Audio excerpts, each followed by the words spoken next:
Good morning. पाठ चल रहा है मानव में पोषण और इस लेक्चर में आज बात करेंगे दांत की संरचना की। इससे पिछले लेक्चर में पढ़ा था मुख की संरचना, जिसमें हमने बात की थी मुख में उपस्थित विभिन्न संरचनाएं, जैसे हमारा तालु, हमारी जीवा तथा हमारे दांत। दांत के बारे में काफ़ी कुछ पढ़ा था, लेकिन दांत की संरचना अभी पढ़नी बाकी है। तो इस लेक्चर में हम दांत की संरचना को डिस्कस करेंगे। बहुत सरल संरचना है हमारे दांत की, कुछ ज़्यादा इसमें ऐसा कठिन इसका चित्र नहीं है, और ना ही इसमें बहुत ज़्यादा कुछ ऐसे नाम हैं जो आपको याद रखने में परेशानी है। बड़ी सरल सी संरचना है, देखें आप ध्यान से, जिससे आपको चित्र बनाने का एक तरीका पता चल जाएगा, चित्र को बनाना किस तरह से।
ये एक सरल सी संरचना है हमारे दांत की।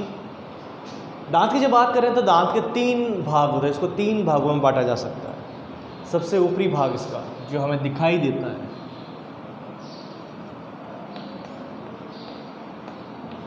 इसे शीर्ष कहते हैं। निचला भाग जो जबड़ों के अंदर रहता है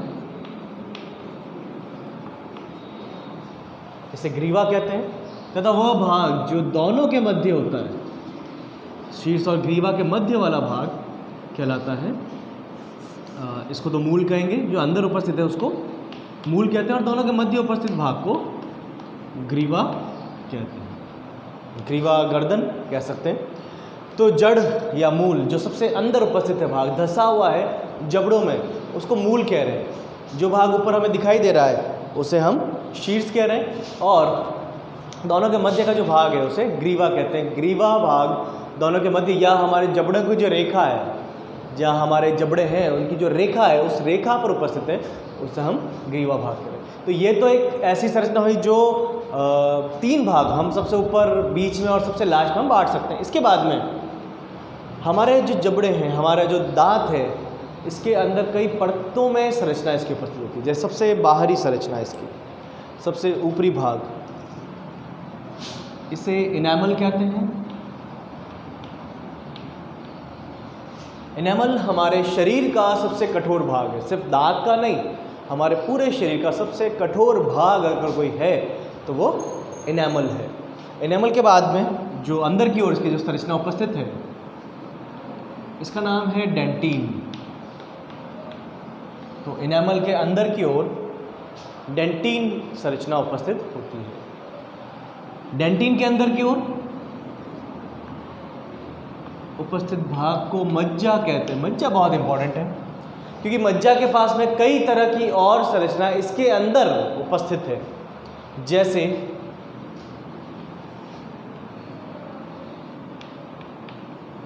रुधिर वाहिनियां,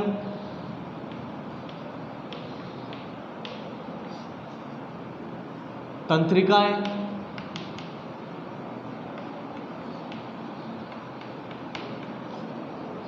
तथा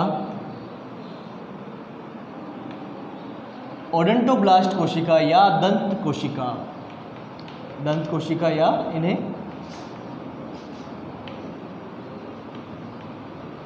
ओडोंटोब्लास्ट कोशिका भी कह सकते हैं।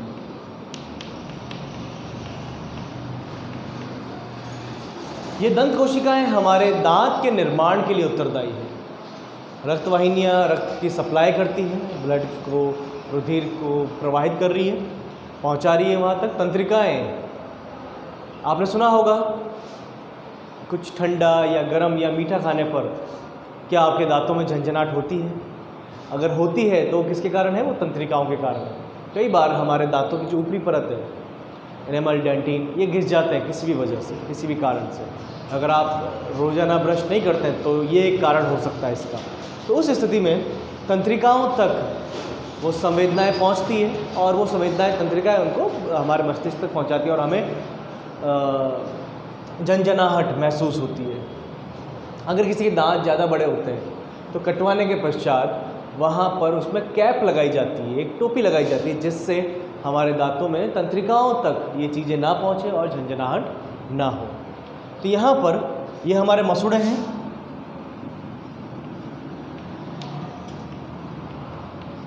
और मसूड़ों व दांत के मध्य एक भाग उपस्थित होता है, एक संरचना होती है। इस संरचना को कह रहे हैं